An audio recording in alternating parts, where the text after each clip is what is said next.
And of course, let's take a live look right now at Jamaica. Winds are growing ahead of Melissa's landfall. Most people there, they have taken shelter, obviously, to wait out the storm.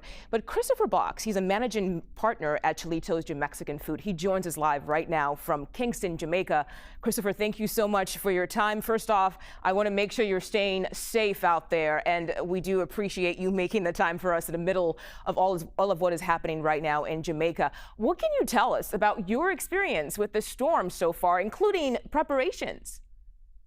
Yeah, I mean, well, thanks for your coverage. I'd say that, like every other Jamaican business owner, communities, like hurricane preparedness is a part of our culture. It's something that it's been ingrained in us. But this storm has felt different, not just in terms of its slow movement, but it's intensified so rapidly. It feels really unprecedented.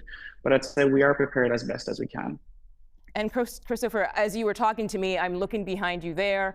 I can see there's a window and it almost seems like the wind is blowing. What are you hearing and what are you feeling out there?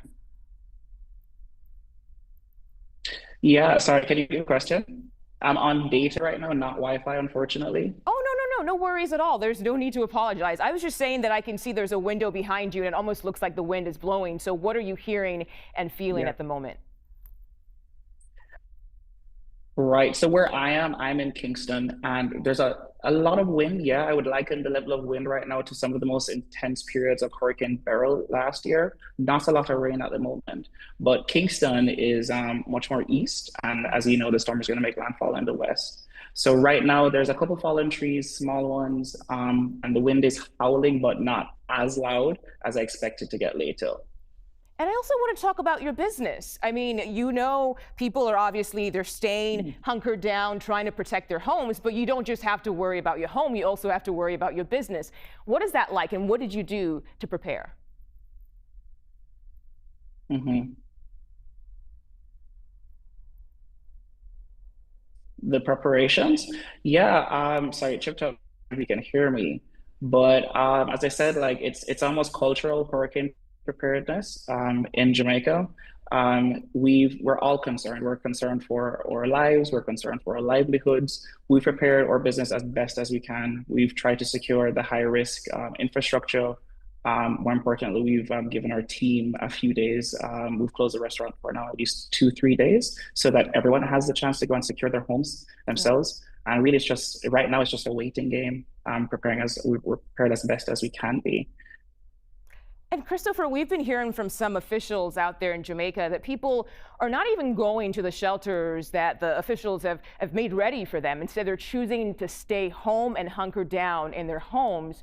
Can you tell us about what you've seen out there from your neighbors, maybe people you know, family members? Why are people choosing to Yeah, stay I would home? say that I've seen a lot of preparedness happening, especially on the part of the government. But also, Jamaica's always been, we have a strong community culture where we help each other out.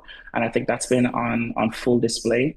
I think everyone has a sense of anxiety around the storm, but Of a course. part of the ethos of Jamaicans and Jamaica as a country is that we're very resilient. And yeah, we're a small island nation, but it's a big part of our culture to help each other out and to be resilient and to bounce back. Yeah. So I've seen that on display, not just with the approach of the government, but also the approach of neighbors, neighborhoods, businesses, and everyone's really trying their best to be as prepared as possible. Yeah. And Christopher, one more question before I let you go. I just want to talk about what you're hoping for right now. I mean, I stand here. I'm obviously in an area that's not close to the storm, but you are. What are you hoping for? It's going to pass pretty soon. What are your hopes? What are my hopes? Honestly, I hope that it does still miss us. I mean, I know that's a long shot at this Yeah. point. I hope the Yeah. damage is minimal. I hope the loss of life is none. I know that I think we've already lost some lives.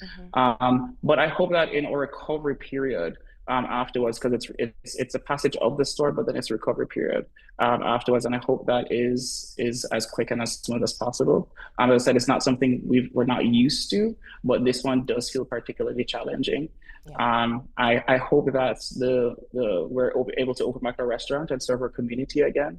Right now, we're in the process of building a new restaurant, Chilitos Andale, and I Mm. hope that we're able to get that open so that we can continue to serve our community.